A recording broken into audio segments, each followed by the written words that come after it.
But I'm not ready to write off Tyson Fury just yet. He's too good. He's too talented. He's had too great of a career for us to write him off just yet.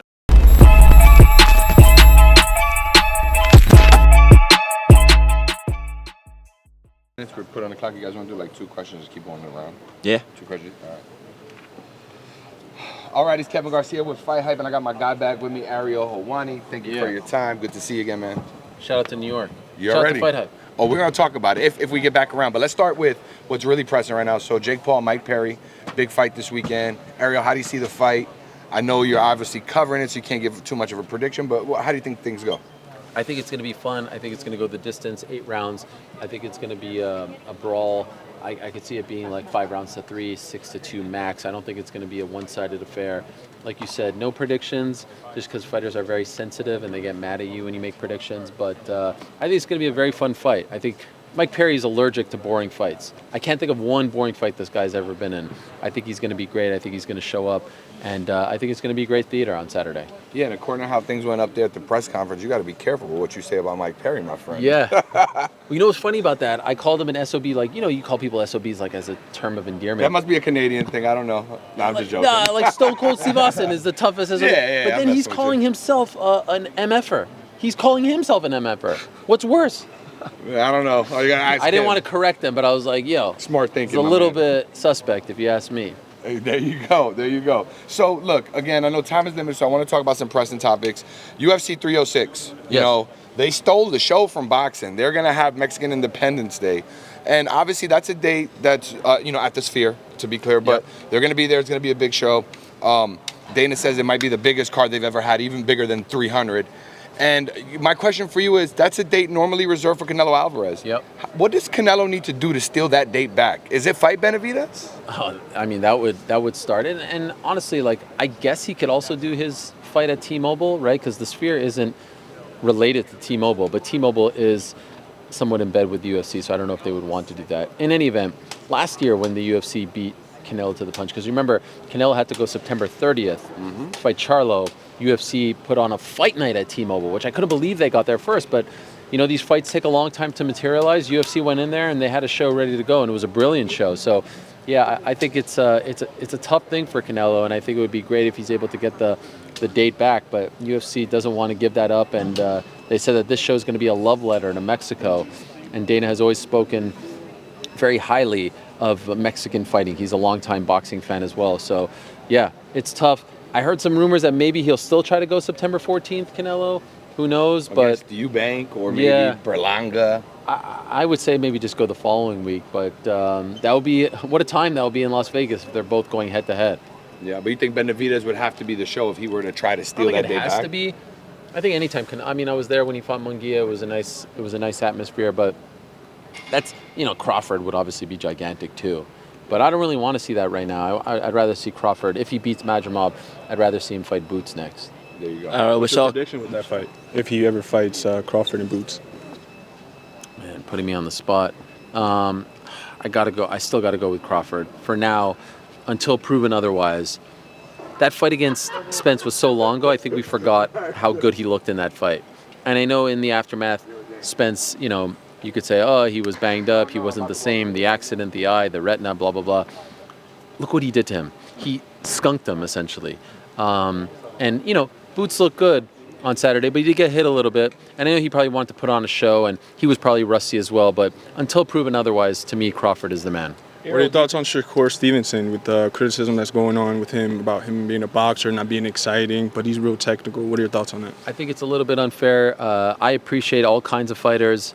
And I don't think you always have to be in brawls to be beloved or to be a ticket seller. I think a change of scenery, meaning promoter for him, would be great. It would be perfect timing. And look at what Eddie did with Boots. I think it's a no-brainer. Go with Eddie. Eddie will promote him. Some of these guys who don't like to talk as much, and I know Shakur likes to talk a little bit more than Boots, but Eddie is so good at speaking on their behalf and building them up and hyping them up. And look at what he did. He brought Boots to Philly. He sold around 14,000 tickets. It was an incredible crowd, incredible atmosphere. At least on TV, I was watching it. And he made Boots seem like a superstar. Headliner, the man, the whole show was built around him. He could do the same with Shakur. So that's what I would do if I were him. What are your thoughts on the whole Masvidal, Nate Diaz, with Nate Diaz suing not getting the full percentage of his pay. Sucks, man. He's claiming that he's owed $9 million. That's awful.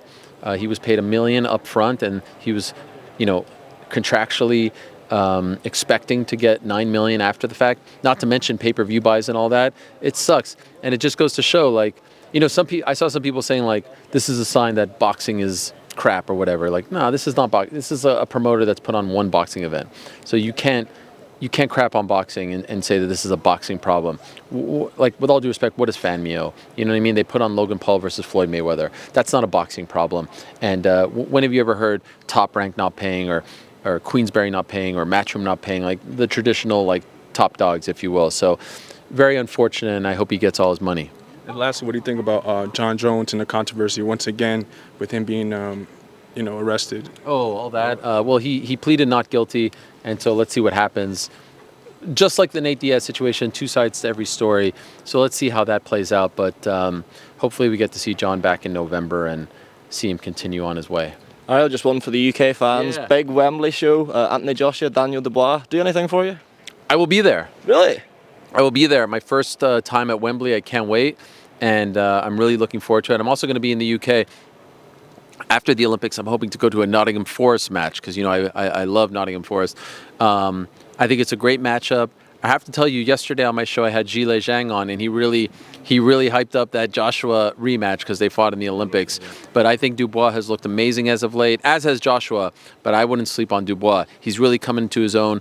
Look at that performance against Hrgovic. I think this will be a really tough test, and the card is very fun as well. So Joshua fighting in a big stadium in the UK, sign me up. Sticking with the heavyweights, obviously we saw Tyson Fury, Oleksandr Usyk.